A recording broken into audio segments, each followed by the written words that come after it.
Yo creo que ayer nuevos leones se han despertado, van a tomar conciencia de la basura inmunda, asquerosa que es la casta política argentina, y que sin lugar a dudas en el 2025 le van a dar la espalda y vamos a tener un Congreso mucho más limpio, mucho más honrado, y entonces sí va a ser posible pasar las reformas pro mercados que van a hacer que la economía argentina crezca.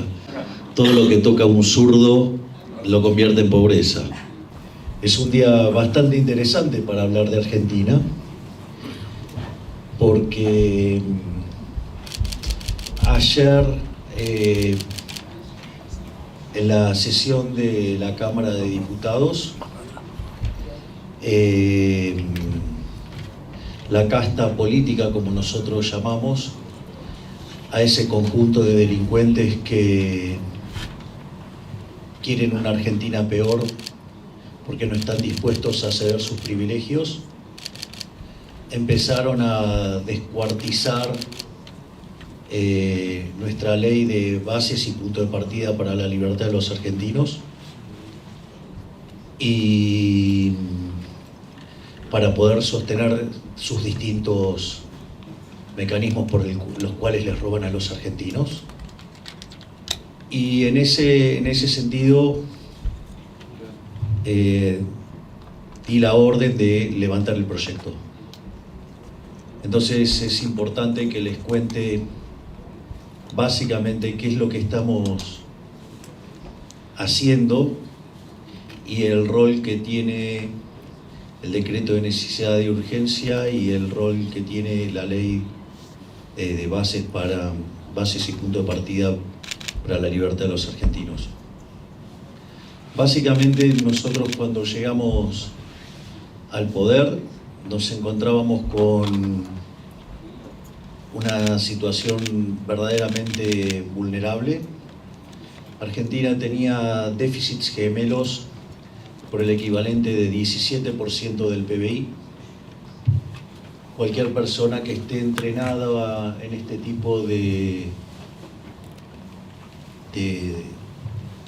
medidas y de análisis sabrán que es una situación extremadamente vulnerable, en la cual la Argentina estaba en condiciones de caer en una hiperinflación. Además, Argentina mostraba un déficit fiscal consolidado entre nación, o sea, el Tesoro, y lo que tiene que ver con el Banco Central, de 15 puntos del PBI. 5 de esos puntos correspondían al Tesoro y 10 al Banco Central. Por lo tanto, además había un problema de creación endógena de dinero que hacía que la tasa de inflación cada vez estuviera más alta. De hecho, a lo largo del gobierno de Alberto Fernández, esa inflación fue subiendo. De hecho, la inflación viene subiendo en Argentina desde la salida de la convertibilidad. De hecho, en el primer tramo del régimen kirchnerista la inflación fue del 9%, en el segundo fue 20%, después fue cerca de 30%, con Macri 40%. En lo que tiene que ver con Alberto Fernández, en sus 4 años tuvo más de 1000% de inflación. En el último año la inflación superó el 200%, y en el momento en que nosotros asumimos, en la primera semana de diciembre los precios crecían a un ritmo del 1% diario, que es el equivalente al 3.700% anual. En la segunda semana se aceleró, y entonces en las 2 semanas de diciembre venían creciendo los precios al orden del 1,2 o un poquito más diario, con lo cual en términos anuales estaban viajando al 7.500%. De hecho, los datos de los precios mayoristas cerrados en diciembre dio 54%, lo cual anualizado arrojaba un valor de 17.000% anual. Es decir, Argentina verdaderamente estaba camino hacia una hiperinflación. En función de esto, nosotros decidimos tomar la iniciativa de implementar un programa de ajuste ortodoxo duro, que básicamente, como todo programa de estabilización, tiene tres partes. Tiene una parte fiscal, donde la parte fiscal básicamente consta en una política de déficit cero, y es así que emprendimos un fuerte ajuste fiscal que de manera simpática lo llamamos motosierra y licuadora. Motosierra por la cantidad de recortes que hemos hecho y licuadora porque partidas que va corriendo la inflación nosotros no las ajustamos acorde a las mismas, y como los ingresos sí siguen subiendo en línea con la inflación, eso genera una licuación que permite mejorar los resultados fiscales. De hecho, este esfuerzo implicó una caída real del gasto público en torno al 30%. En el medio se echaron 50.000 empleados públicos, se dieron de baja 200.000 programas sociales que se habían dado de manera irregular, se recortaron partidas de los ministerios en torno al 10%, por lo tanto, increíblemente, frente al desequilibrio colosal que dejó el kirchnerismo, para que tengan una idea, eran 3 puntos de déficit fiscal primario, el mes de enero estamos cerrando con superávit primario y cerca del equilibrio financiero. Por lo tanto, digamos, en el mes de marzo estaríamos en condiciones de alcanzar el déficit cero. Elemento muy importante, porque eso hace que si el déficit financiero es cero, no es necesario tomar deuda, y por lo tanto la relación deuda-producto es no creciente y por ende pasamos a ser solventes, y eso tarde o temprano se va a tener que reflejar en el precio de los títulos públicos. Digamos, de hecho han estado subiendo hasta el día de ayer, seguramente con las barbaridades que han estado haciendo muchos diputados. Seguramente hoy los números sean negativos, pero eso a nosotros no nos amedrenta, y la meta del déficit cero es no negociable. Dentro de las partidas que también hemos recortado, y por el motivo por el cual ayer fue saboteado el proyecto y lo trataron de romper, justamente fue porque las partidas discrecionales a las provincias cayeron en un 98%, lo cual explica, digamos, la traición de los gobernadores. Es decir, que dicen que quieren el cambio siempre y cuando la de ellos esté y no se toque. Es decir, como Macri decía, la mía está. Bueno, eso, digamos, la prioridad, digamos, del político argentino es que la de ellos esté siempre. Y la realidad es que tenemos un problema en manta corta, no hay para todos. Además, no tienen por qué tener que justificar su robo, porque robar está mal.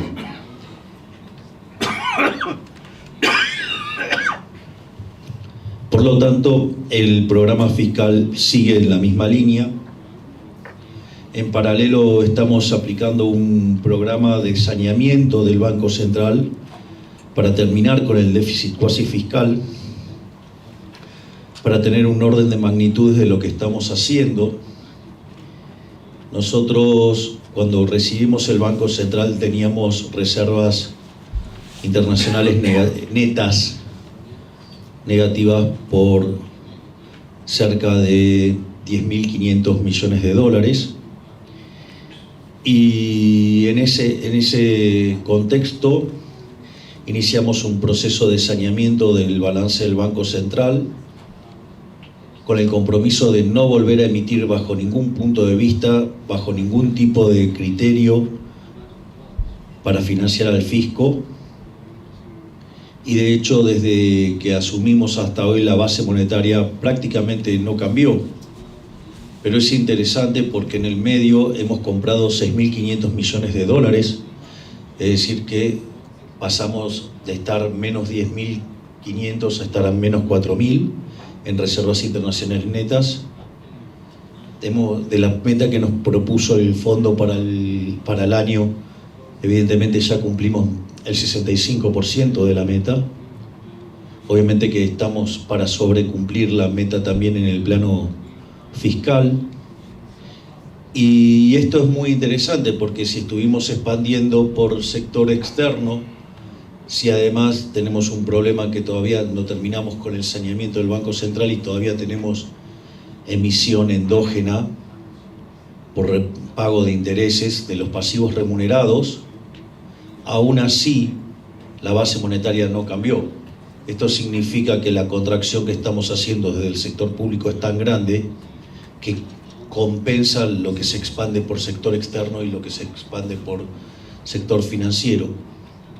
¿Y esto por qué es importante? Porque mientras que estamos limpiando los pasivos y los activos del Banco Central, hemos incrementado 6.500 millones de dólares de reservas y no hemos incrementado la base monetaria. Y la base monetaria hoy está en torno a los 7.800 millones de dólares. Es decir, que cuando nosotros terminemos de sanear el balance del Banco Central, Argentina estaría muy cerca de poder dolarizar sin ningún tipo de problemas. Y finalmente hemos avanzado en un sinceramiento del mercado cambiario. Al inicio la brecha se comprimió rápidamente. Cuando la política empezó a hacer de las suyas, se volvió a ampliar. Pero este programa tan agresivo que estamos llevando en materia monetaria hace que yo les pueda dar el revólver, pero les estoy sacando las balas. Por lo tanto, no van a poder tirar con nada. Es decir, si nosotros seguimos esta política de seguir limpiando el balance del Banco Central y de no emitir dinero neto, en definitiva, lo que está ocurriendo es que inexorablemente la brecha va a colapsar, cosa que pasó en los últimos días con fuerte suba en el precio de los bonos, caída del riesgo país, y donde la brecha volvió a comprimirse. Naturalmente, otra vez la política metió la cola, pero bueno, esto lo sabíamos. El régimen va a tratar de defenderse, va a tratar de sostener sus privilegios, y eso es parte de una pelea que nosotros sabíamos que íbamos a tener que dar. Dicho esto, entonces estamos claro que todo lo que tiene que ver con el programa de estabilización, que es lo que hace al corto plazo, eso no cambió en nada. Se caiga o no se caiga la ley, eso no se modifica en nada. De hecho, si yo di la propia orden de bajar la ley es porque, digamos, el programa de corto no se ve afectado por la ley. Pero prefiero que no salga nada antes que una mala ley, y mucho menos una mala ley que siga defendiendo los privilegios de los políticos corruptos. En ese sentido, entonces, ¿cuál es el rol tanto del DNU, o sea, el decreto de necesidad y urgencia, como la ley de bases? Básicamente lo que nosotros ahí explicamos y presentamos son 1000 reformas estructurales. Es decir, y el Congreso había limado bastante de la ley de bases, y hay algunas partes con el DNU que estamos con algunos problemas legales, y en ese contexto estarían quedando 500 reformas. Es decir, que en 50 días estamos poniendo 500 reformas estructurales. Es decir, mucho más de lo que hicieron todos los gobiernos de la democracia en los últimos 40 años. O para ponerlo en orden de magnitudes, cuando dicen, no, bueno, pero de la ley base solamente iban a quedar 250 artículos. Bueno, la Constitución Nacional tiene 192. Es decir, para tener un orden de magnitudes de la reforma que tenemos planeada. Y les digo más, lo que hemos presentado en estos 50 días solamente es el 25% de lo que tenemos armado. Es decir, con lo cual tenemos más. Y no solo eso, que nos quedan pendientes 3.000 reformas estructurales todavía por enviar, sino que además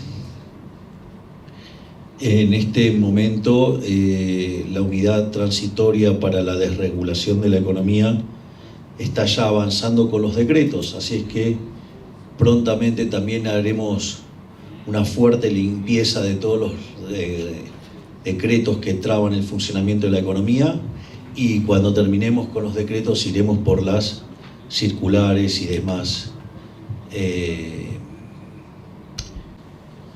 Básicamente, tanto el DNU como la ley de bases tienen dos elementos muy importantes.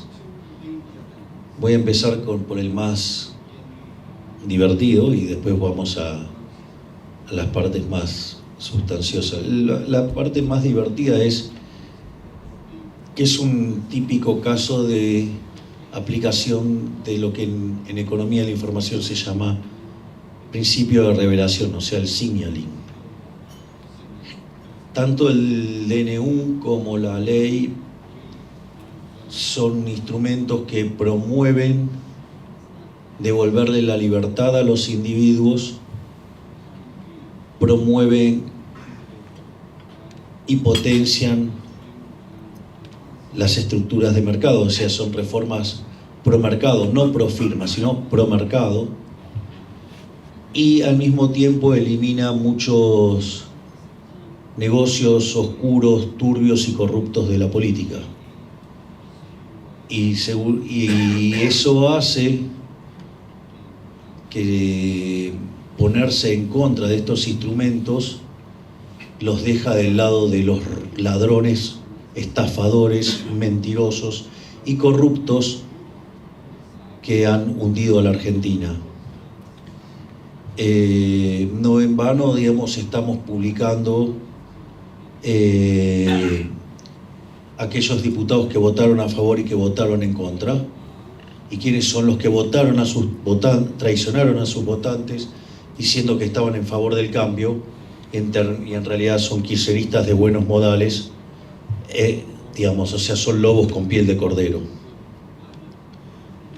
Además, ahora también estamos publicando las fotos de estos traidores, para que la gente tenga claro, digamos, quiénes son los que le mienten de modo directo a los argentinos. Y no solo eso, sino que además es interesante en este sentido, entonces, que deja en claro quién está de cada lado, es decir, quién estamos por hacer de nuevo grande a la Argentina y quiénes son los que están a favor de la Argentina prebendaria, que ha hecho de que de ser el país más rico del mundo hoy seamos 140, que tengamos cerca de 60% de pobres, 50% de pobres, 10% de indigentes y 2 de cada 3 chicos se encuentran en situación de pobreza. Es una situación verdaderamente muy complicada. Eso le diría la parte divertida desde el punto de vista de una aplicación concreta de un modelo de teoría económica. Divertida para mí, no para los delincuentes que están del otro lado. Pero bueno, parte del cambio es eso, es dejar en claro quiénes son los que están en contra de una Argentina mejor. Y por otro lado, ¿qué es lo que implica la conjunción del DNU más la ley de bases? Implicaba que Argentina escalara 90 puestos en términos de libertad económica. Y eso implicaba que Argentina se pareciera a países como Francia o Alemania. Es decir, que Argentina ingresara en un sendero que en un lapso de 20 a 30 años pudiera ubicarlo con un PBI per cápita por lo menos 5 veces más grande, con las consecuencias que eso tiene en términos de caída de pobreza, de indigencia y de mejora de la calidad humana. Evidentemente hay un conjunto de traidores, estafadores, que no quieren esa Argentina, que ponen por encima sus privilegios de casta, sus negocios personales, por encima de los intereses del país, y consecuentemente ingresan a la política para aprovecharse del aparato represivo del Estado y así robar el dinero de los pagadores de impuestos. Por lo tanto, si bien es grave lo que hicieron en el día de ayer los traidores, lo que hay que comprender es que eso tiene que ver con el sendero de largo plazo. Y es la diferencia entre crecer a tasas del 3% o crecer, digamos, al 10%. Es la diferencia entre duplicar el PBI en 7 años o duplicarlo en 23, 24 años. Lo cual es tremendo en términos de indicadores sociales. Pero qué gracioso, porque justamente los traidores, los que votan en contra de todas estas reformas, son los que se llenan la boca hablando de los pobres y de la ayuda de los pobres. Por eso digo siempre que los progresistas, la izquierda y todo ese conjunto de empobrecedores aman tanto a los pobres que lo único que hacen es multiplicarlos. Es decir,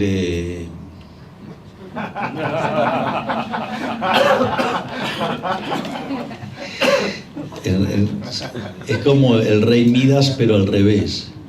El rey Midas todo lo que tocaba lo hacía oro, todo lo que toca un zurdo lo convierte en pobreza.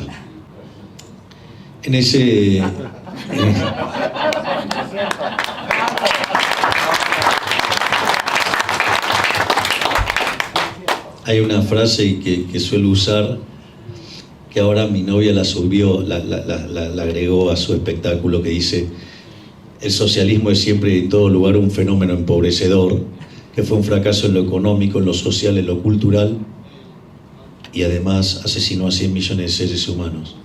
Es increíble que haya gente que siga apostando por eso.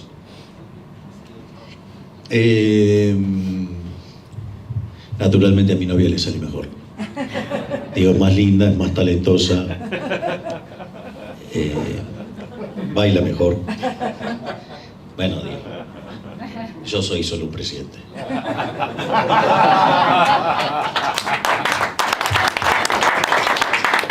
Y entonces, ¿qué quiere decir esto? Esto es un juego dinámico.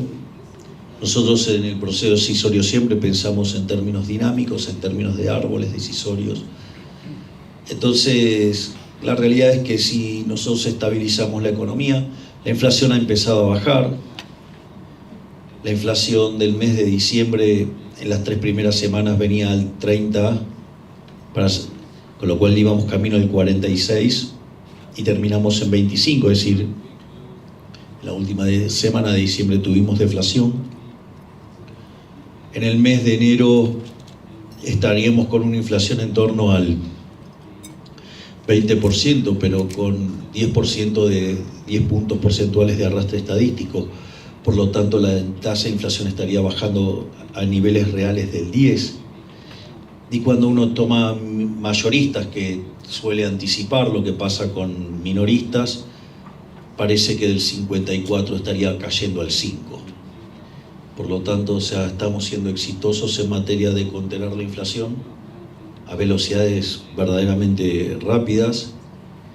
Al mismo tiempo, estamos con una recomposición de las cuentas fiscales que todo indica que no vamos a tener problemas de llegar al equilibrio financiero en marzo,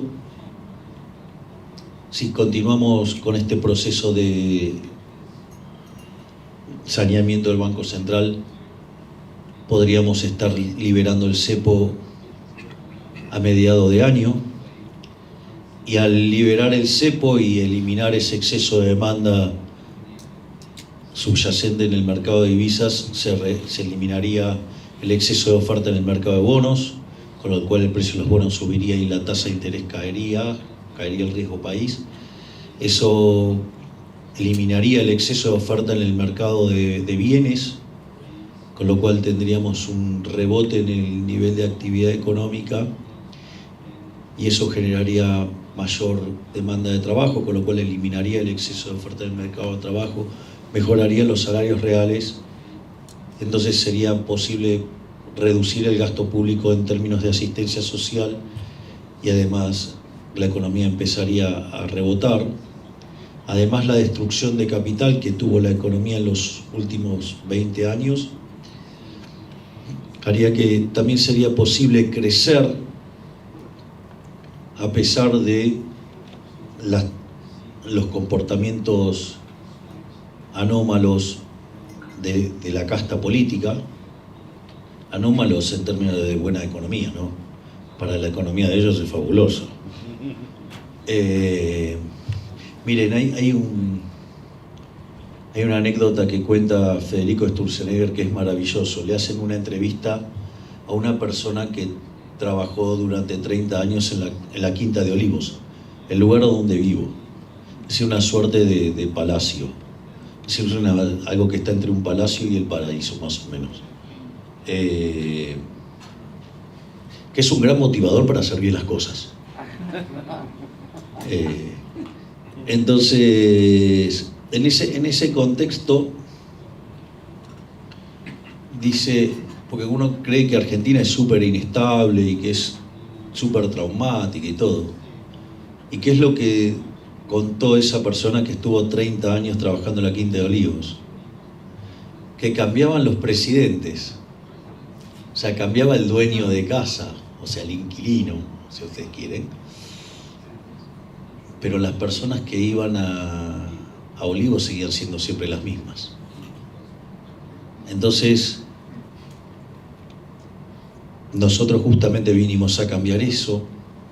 Entonces, lo que esté pasando ahora con el DNU, que igual el DNU está funcionando, de hecho, hemos eliminado la ley de alquileres y se duplicó la oferta de alquileres y en términos reales el precio de los alquileres bajó también de manera importante.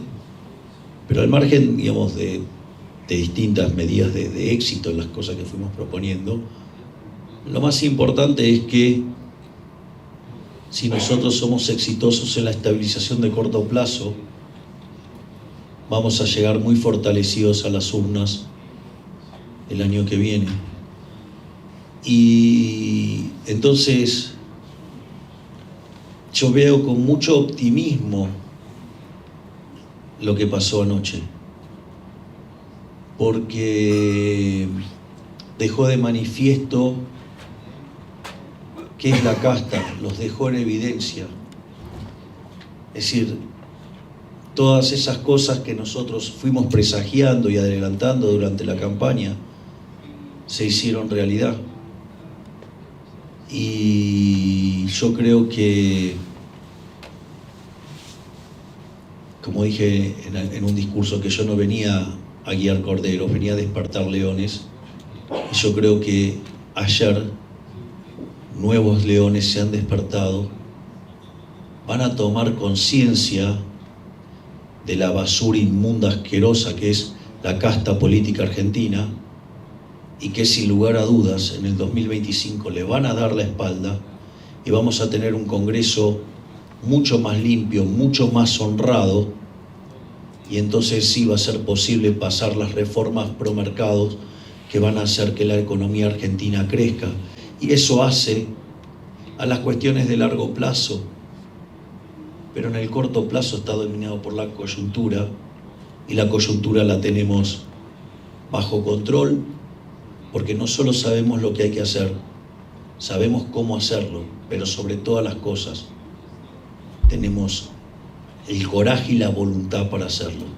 Por lo tanto, una Argentina mejor es posible y lo vamos a lograr. Muchísimas gracias.